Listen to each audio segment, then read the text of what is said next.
Muito bem, esse é o nosso Oriente-se, hoje falando sobre a chegada do primeiro filho. Talvez seja o único, e talvez seja a chegada que provoca uma partida. Não estou sendo dramático, não. Eu lembrei, quando começamos o programa, eu lembrei do meu primo. Eu tinha um primo, tenho, né? Que eles viviam, padre, acho que um sonho de consumo de todo casal, né? Ele tinha um bom emprego, morava no Rio de Janeiro, e se casaram, e ele vivia em teatro, em barzinho, era só amigos. Ficaram 5 anos casados sem ter filhos. Curtindo a vida, ele sabia tudo que estava em cartaz, tudo que estava acontecendo. A gente chegava para conversar, a gente ficava até com uma certa dor de cotovelo. Eu falei, poxa, né? Tá sabendo tudo? O cara vai em todas. Nasceu o primeiro filho. Se separaram. Porque não aguentaram. O filho veio cortar o barato, né? O filho veio cortar o barato. Eu nunca consegui assimilar isso, porque como as pessoas, a gente pode chegar a esse ponto, padre, de ficar focado só numa área de prazer, e isso é comum de acontecer, né? O senhor atende bastante gente, e de repente aquilo que corta o nosso prazer, o gozar a vida, de repente a gente quer expurgar. Hoje nós estamos vivendo, na verdade, um novo referencial de vida. Você percebe que até as estatísticas elas têm mostrado muito isso, doutor, consegue mostrar até melhor para nós, que cada vez mais casa-se um número menor de pessoas, apesar de o número dos que se casam ainda ser grande, mas casa-se um número menor e preferem viver na casa dos pais, viver nesse conforto dos pais, uma camada. A outra se torna independente, constitui a sua vida independente, o seu lar, o seu espaço, né? Até o modelo agora que se estabelece de novas residências nas grandes cidades. São modelos assim, olha, viva friual aqui. Você não tem mais espaço, você não tem mais limite, é tudo sem limite. Né? Os closet house aí, tudo aberto. Tudo aberto, para ser livre mesmo. Né? E viver como você quer. Agora a vida é sua. E aí, com isso, a consequência. Casamento, você não pensa. Mas relacionamento eu quero ter. Filhos, nem pensar. Por quê? A partir do momento que vem os filhos, a ideia principal da maioria é acabou a liberdade, acabou a vida, acabou a curtição, acabou as possibilidades. Esquecendo que agora é uma fase de readaptação. Né? Vou remodelar a minha existência agora. Eu terei outras formas de realização e de prazer. Ou você também vai ter os momentos de viver o que você chama de prazer, né? No que nós usamos talvez o termo religioso do mundo, né? Ou das coisas que o mundo oferece, da sociedade comum, não o mundano, mas o da sociedade comum. Você vai ter a possibilidade de viver isso, de ir ao teatro, de ir ao cinema, de talvez sair o casal, porém agora já não é mais com aquela rotina que você aplicava antes. Agora, o interessante é que a maioria hoje também vive a chamada relação livre. Eu dei risada nessas redes sociais agora, e aí a gente tem dia que parece, né, tá no trânsito enquanto um dirige, você não tem o que fazer ali, né? Você começa a caçar, porque a gente é interativo, tá sempre fazendo alguma coisa. E aí comecei a observar, relacionamento aberto. Relacionamento aberto. E eu vi que eram pessoas casadas.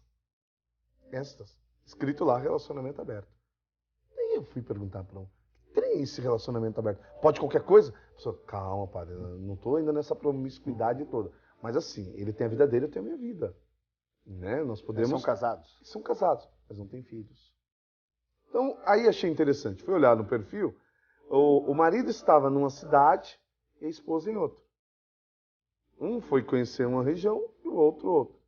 E assim, cada vez mais você vê crescer referenciais tais como esses, ou diferente em alguns aspectos, mas que vai, primeiro, preferindo viver livre do que essa opção que é a nossa temática, o primeiro filho.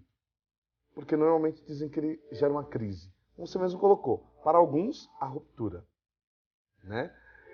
Eu tenho inúmeros casos de pessoas que, olha, estava preparado, eu queria isso, né? Até fizemos todo aí aquele cálculo, que é o terrível de hoje. Filho se tornou um cálculo, né?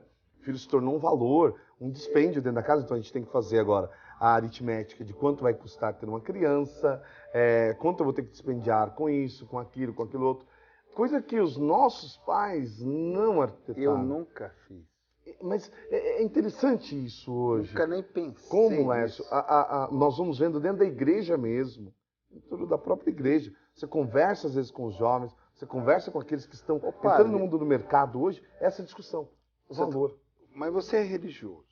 Certo. Aí quem está nos assistindo pode dizer assim, não, mas é um padre. É a visão da igreja, né? Então eu vou para o psicólogo. Bem-vindo, Evandro, tudo bem? Obrigado. Ô Evandro, antes de você... Ele já sai atirando.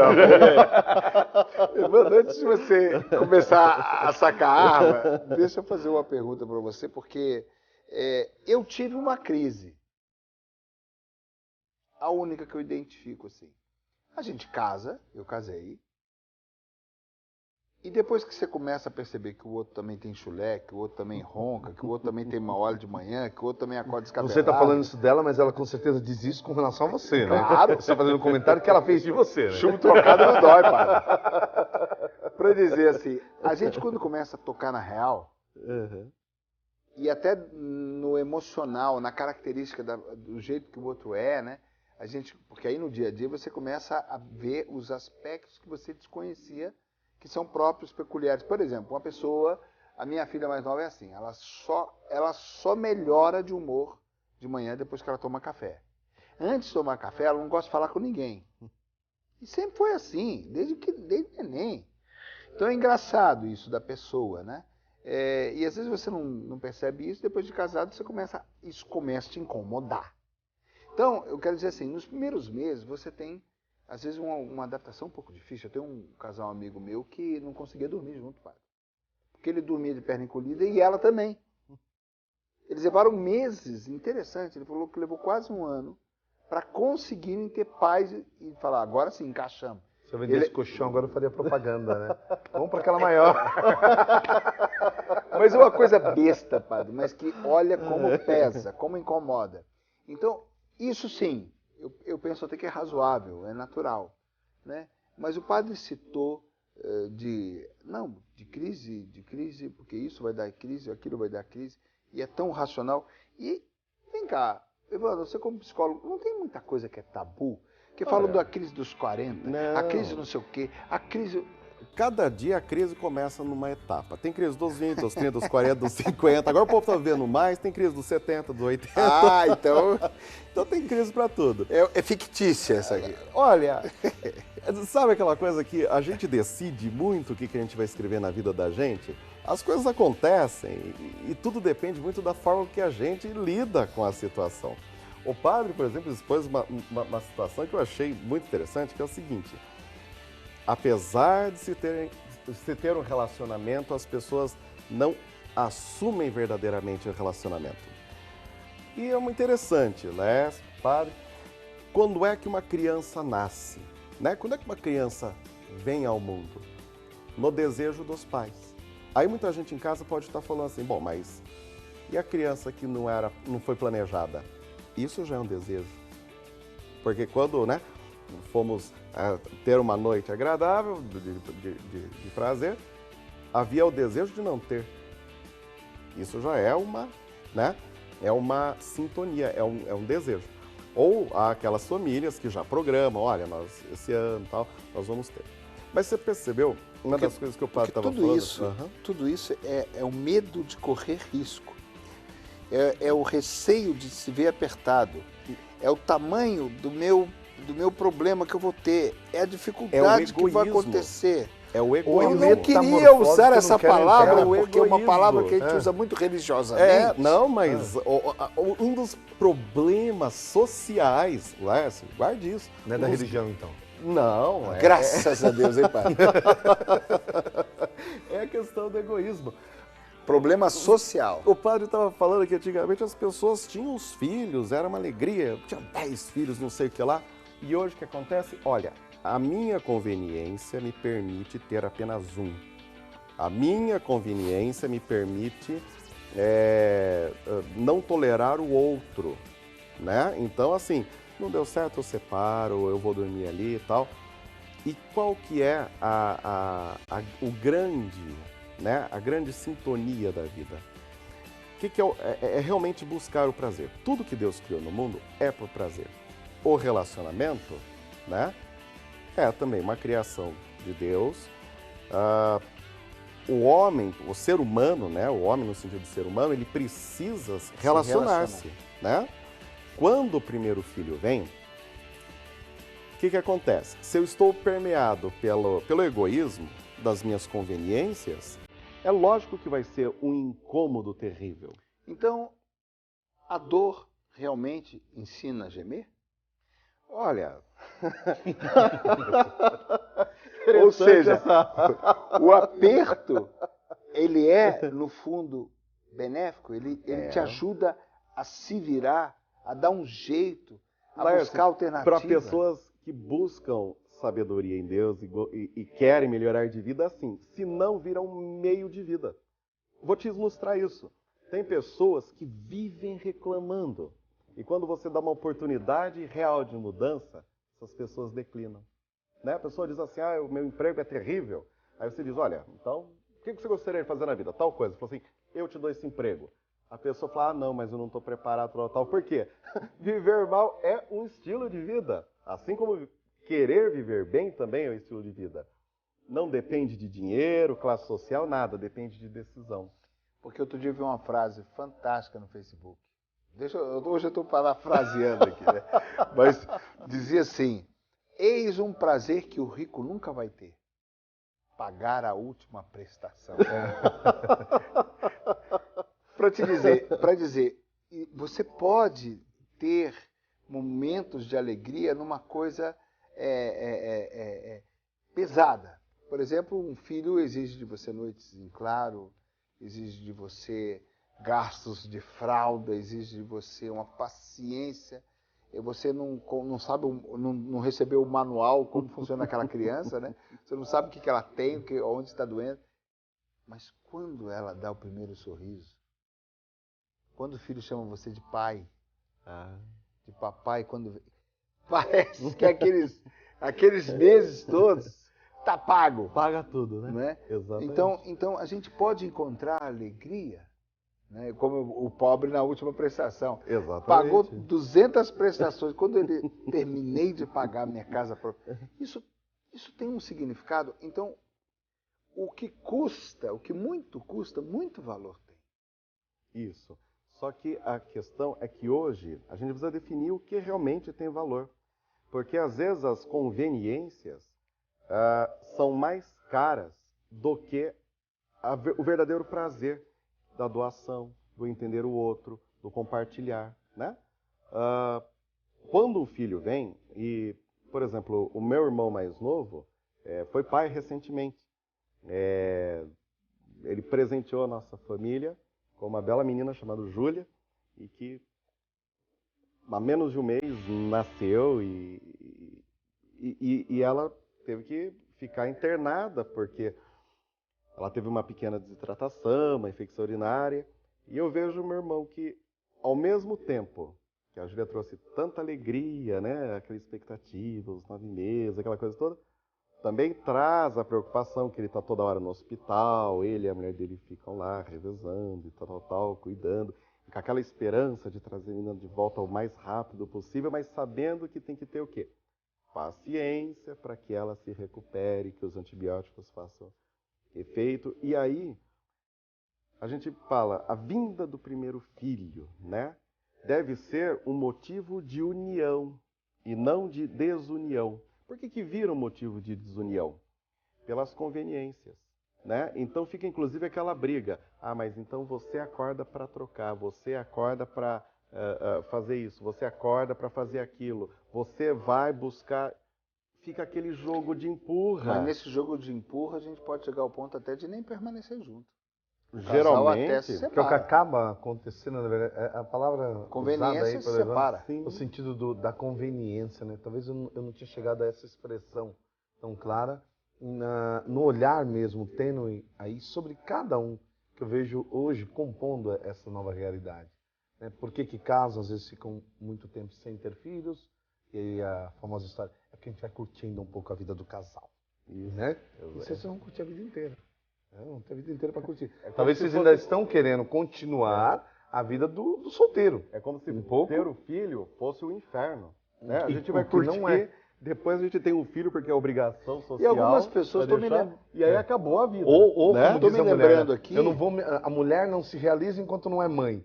O tabu que foi criado, né? Então, agora chegou a hora de me realizar completamente. Mas, ô padre, também tem aqueles que fazem isso com o casamento, né? Que namoram 5, 6, 8, 10 anos e ainda querem, por causa do medo do casar, né? Ainda querem continuar curtindo, só que vai passando do ponto, né? Parece que vai perdendo, vai ficando muito comum. A novidade que o filho traz, que a prestação da casa traz, né? Que o bafo do outro traz. Essa que a adaptação do joelho, lá que tá falando da das perna pernas, encolhida. né? A novidade não vem. Você sabe por que muita gente, isso que você está falando é uma coisa importante, você sabe por que muita gente não casa, fica 5, 10, 15 anos, tal? Por não querer assumir o verdadeiro compromisso com o outro. Então, a gente está namorando sério, não traio, não faço isso, não faço aquilo. Mas é também uma forma de deslealdade, de certa forma, né? Porque a pessoa pode falar, mas e as condições econômicas e tal, aquelas que outras? É lógico, a gente não incentiva ninguém a fazer loucuras. Mas, quando você inicia um relacionamento e você diz que é sério e tal, o primeiro pressuposto é respeitar o outro. Respeitar a si mesmo e respeitar o outro, o sentimento do outro. Quando Deus diz nas leis dele, não roubarás, há homens que roubam os sonhos, as paixões, nos relacionamentos. Há mulheres que fazem isso também. Quando diz não matarás, eles matam protelando, com a omissão, né? Então a gente vai levando, vai levando, vai levando. Quer dizer, nesses casos o filho nem pensar, né?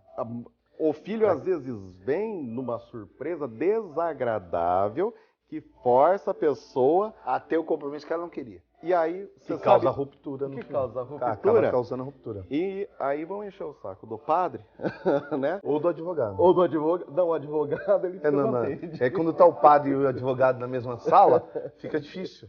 É verdade, porque daí quantas vezes eu pego essa crise na paróquia, eu exerço lá a função do padre, não esse pensamento apenas das leis, das regras, que foi o meu estudo também, a minha inclinação.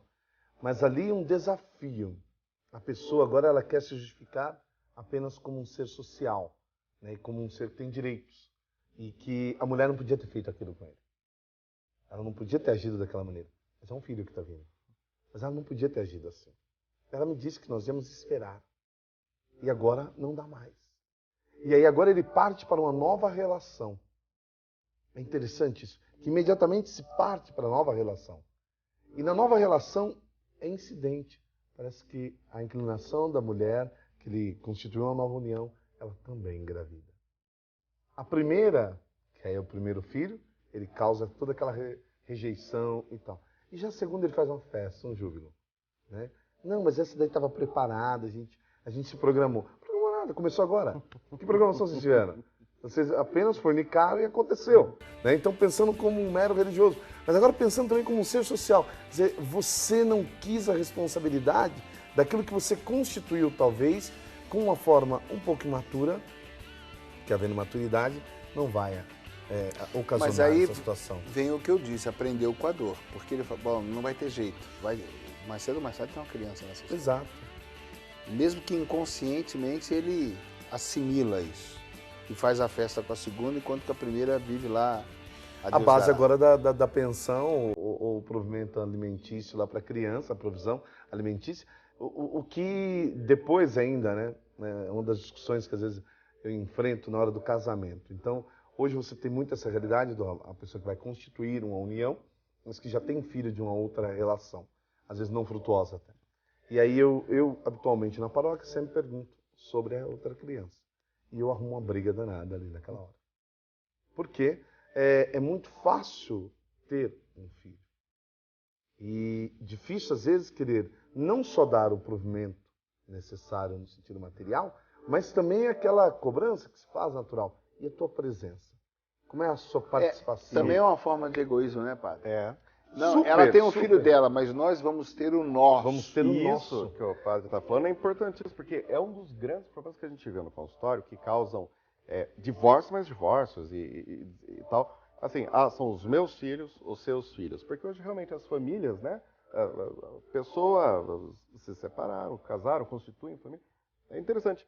Mas tem que ter uma disposição de cada um de dizer, olha, eu estou entrando para uma família, então assim, os filhos da minha esposa, ou do meu marido, tal, eu tenho que também trazer isso que você está falando, né, Léo? Não é só os seus filhos, os meus filhos, né? Parece coisa, né? Agora nós vamos ter o nosso. Bom, vamos calcular aqui a nossa propriedade. O que é seu, o que é meu? Isso. Até onde é o Põe os seu, até onde é equitários, o as meu. glebas de cada um, né? E assim se constitui uma família. Voltamos à época feudal, né? São as posses. e as Agora, muito propriedades. provavelmente, até a lida com esses filhos dela não é uma coisa muito harmoniosa, né? Acaba não sendo, né? Estamos falando sobre a ruptura que o primeiro filho traz, que na verdade não é ruptura, né? Mas dependendo do casal, ele acaba sendo um fator de tensão, de separação, de dificuldade. Mas que o filho muda, muda. Mas o casamento também mudou. E o namoro também mudou lá atrás. Quando você era o homem que jogava bola toda sexta-feira e ia para cervejada, depois começa a namorar, começa a ter as asas cortadinhas. Depois que casou, né? E depois que tem o filho, então a gente tem que ir aprendendo quais são as alegrias desta etapa da minha vida. Esse é o Oriente. A gente vai para o nosso intervalo. Voltamos já.